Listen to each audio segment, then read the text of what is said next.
Chapter 59. The queen shifted her position, using her small wings like crutches to draw herself nearer to Wingmaker. You speak of subtlety, my newest, winged subject.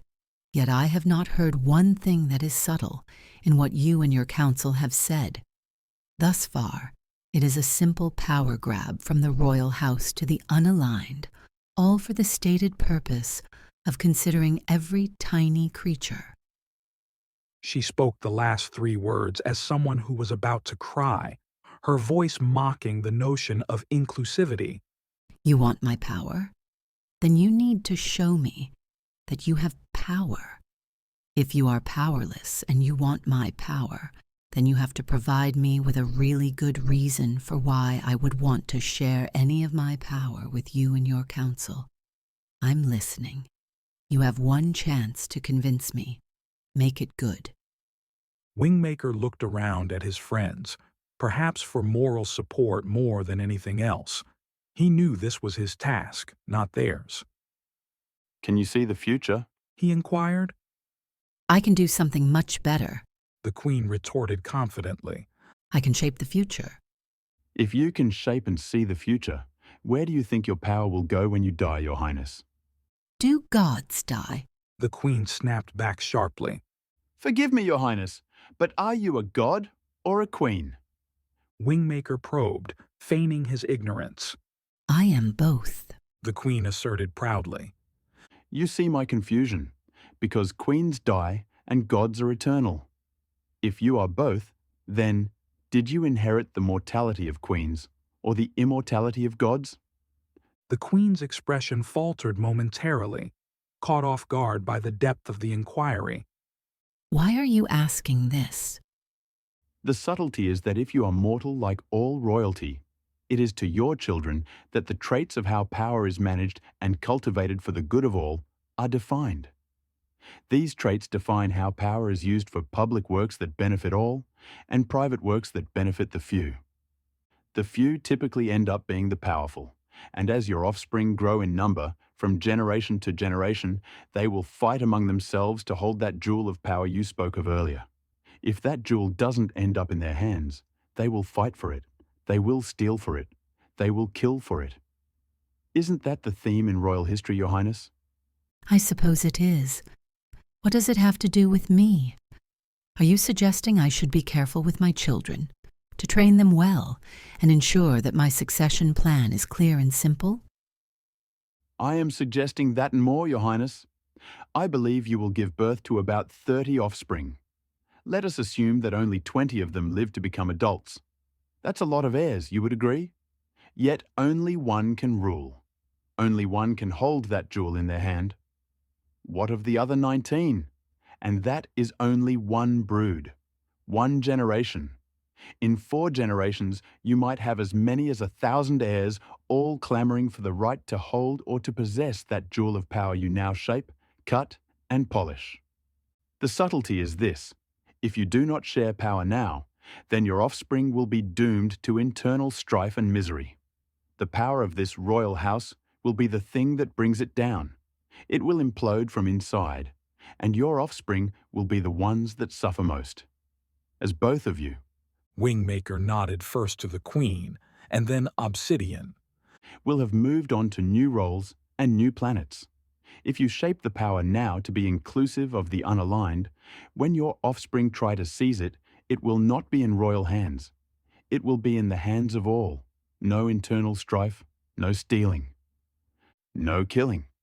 Is this not in your best interest, and that of your progeny, Your Highness?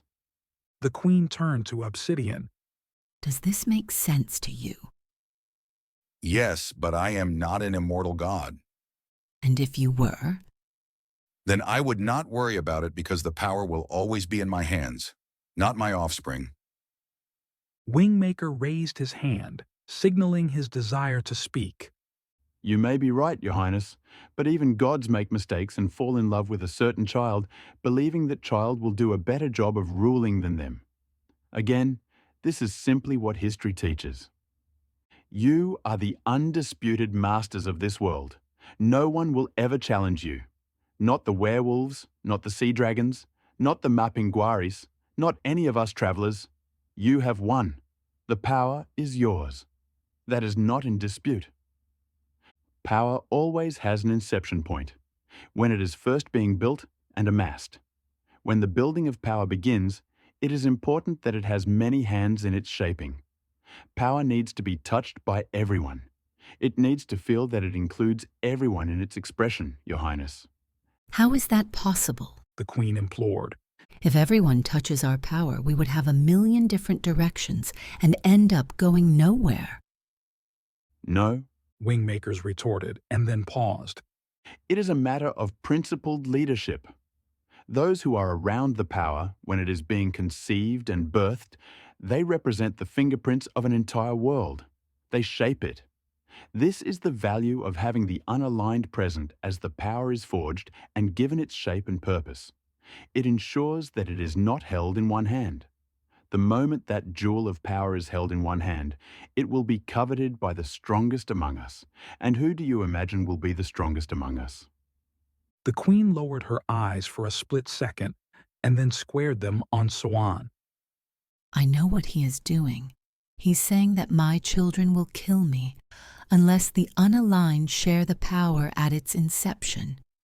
Do you agree with this assumption? We do, Your Highness. Why?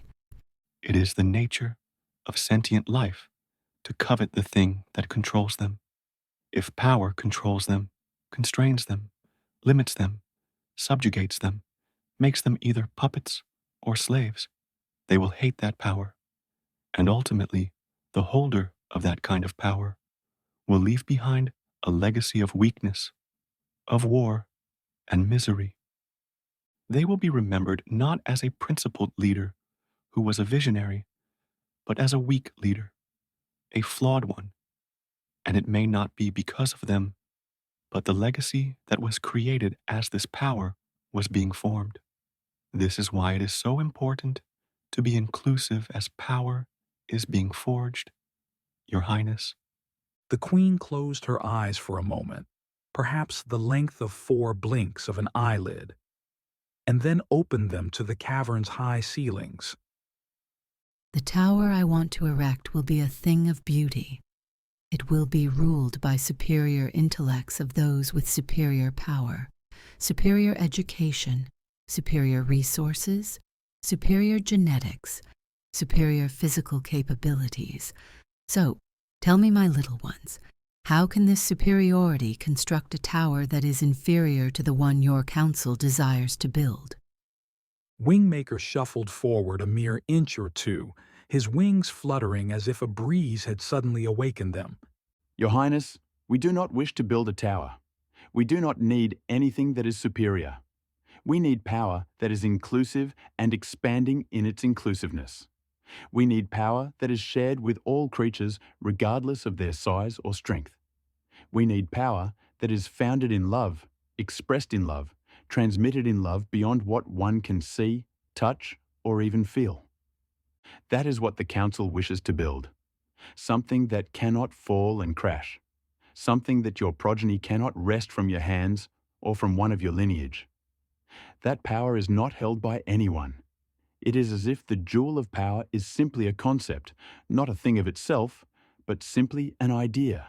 And as a concept, it can live within everyone. As a jewel, it can only be held by one. That difference, while I have suggested it is subtle and nuanced, in truth, there is a dramatic chasm between the two states, and yet it seems that we have lost sight of that. The Council of the Unaligned only means to illuminate that difference, and of course stands ready to make this power into a concept that everyone can feel is a part of them, can see it as a part of them, and sees the royal house and its progeny as leaders of this new concept of power, Your Highness. If we were to agree to such a plan, to such a vision, we would be completely tearing down everything we have planned. For how long? A few days? WingMaker interrupted and then added, Your Highness.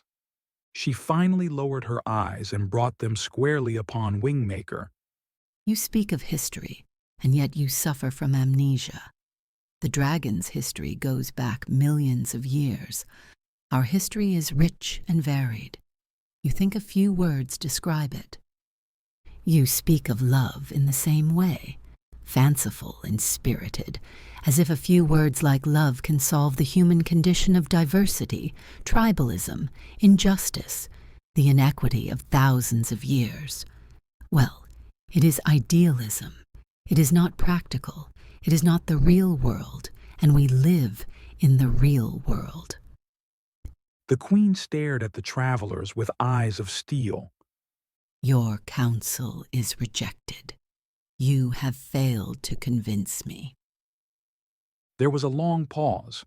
Everyone began to stare at WingMaker as his wings began to beat faster and faster, and yet he remained firmly planted on the ground. His color was transmuting like a prism's rainbow, shifting colors in rapid succession. He was blue, then indigo, then violet, then a deep black, making him almost invisible, then a brilliant red, orange, yellow, green, teal, and then he went back to his blue color.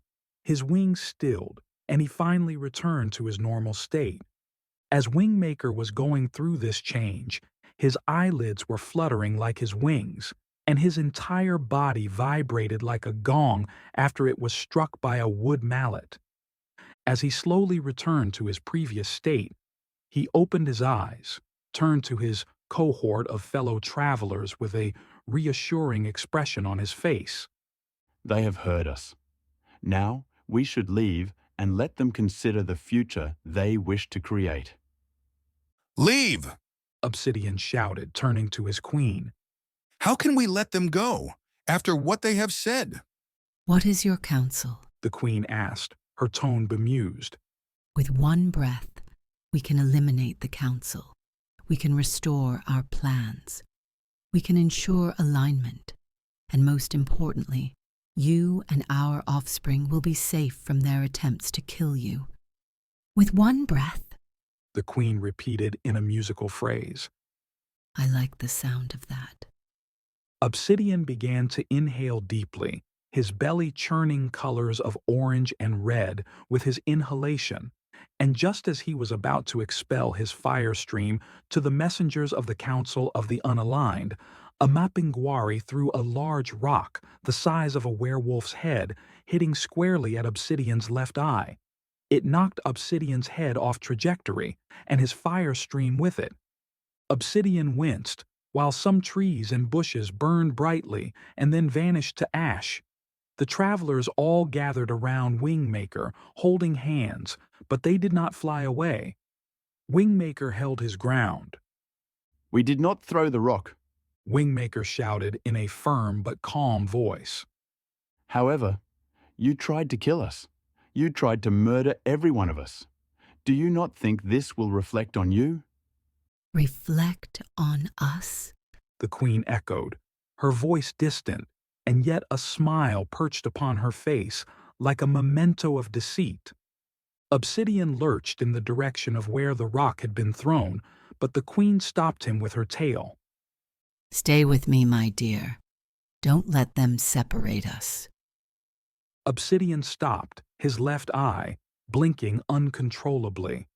He sighed loudly and returned to his previous post to the left of the queen. Do you really believe that you are above the rules of the universe? WingMaker asked, staring at the queen, and then remembering his lifeline of words. Your Highness. I am. I am a god.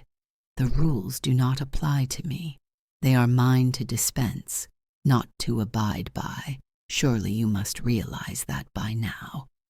Every action you take has a reflection in the still waters of the universe. And these reflections are precisely what topples the tower you want to erect or darkens the jewel you wish to hold in your hand. And it will not be because of the unaligned, it will be the mirror of the universe reflecting your own deeds. If you continue to operate as if you are above the rules of the universe, I will stop you. Gods and creatures alike are all subject to these rules. They are not moral, they are rules from the creation of space-time. You are not a god, but even if you were, you would still be subject to these rules.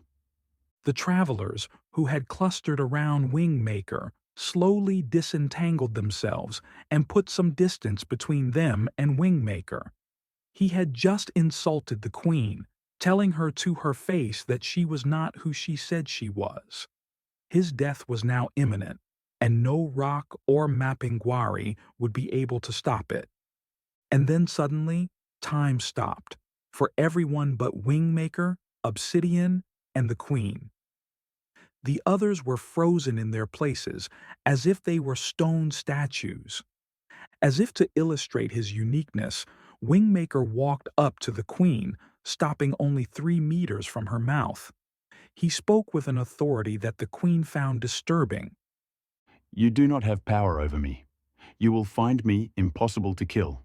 I am that concept I spoke of earlier. I am not a physical being, though I appear to be. If you try to kill my friends ever again, you will find the rules of the universe will work through me. I will be the mirror. Kill him! The queen ordered, retracting her head and turning to Obsidian in the same instant. Obsidian took a short but intense inhalation. His lungs began to exhale a fire stream to engulf WingMaker in a furnace of fire. But before the flames erupted out of Obsidian's gaping mouth, WingMaker darted away, taunting Obsidian to trace his escape with his fire stream. But always, the fire stream was too late to touch him. The queen, sensing the speed at which WingMaker could move, touched Obsidian's shoulder. My dear, you have 3 frozen representatives right before you. Her arm unfurled as if to highlight them. Take aim and turn them to ash. Obsidian looked at the frozen creatures. His rage, as severe as it was still under the control of a principle in his culture, as ancient as any rule of the universe. Do not take orders to kill defenseless creatures. He looked at the queen. I cannot kill them. Then you force me to do it for you, The queen replied. and if I do this, you will remain forever as a doubt in my mind. Is that what you want? Obsidian unfolded his wings, one of which he thrust over the queen like a thin, dark cloud. He jumped into the air and flew off, leaving the queen unanswered. I will get WingMaker. He's the only one we need to kill. Leave the others. Obsidian's massive wings took him in the direction of WingMaker, who had been hovering far above the trees, watching and listening to the 2 dragons.